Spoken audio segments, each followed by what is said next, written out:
তুমি তুমি আবার নতুন করে কোন পজিশনে যাবে? আমি বলবো না, স্যার এসে নিজেই সবার সামনে বলবেন।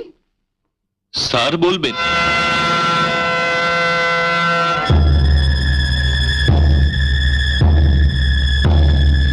স্যার আমি সবার সামনে চিৎকার করে বলে দিয়েছি স্যার, অলোকের সঙ্গে আমার আর কোনো রকম সম্পর্ক নেই। আপনার পক্ষে চিৎকার করে যেটা বলা সম্ভব সেটা তো আর আমার পক্ষে সম্ভব নয়। তাই আপনার ভালোর জন্য আমি চুপি চুপি আপনাকে জানিয়ে দিচ্ছি আপনার সঙ্গে আমার কোনো সম্পর্ক নেই। আপনার সঙ্গে আমার কোনো সম্পর্ক নেই? না, আছে আছে, যেটা আগে ছিল। আমি কোম্পানির মালিক, আপনি আমার বেতনভোগ কর্মচারী। কিন্তু আপনি যে বলেছিলেন আমি বিয়ে করবেন। বিয়ে? আপনার মতো একটা মেয়েকে বিয়ে?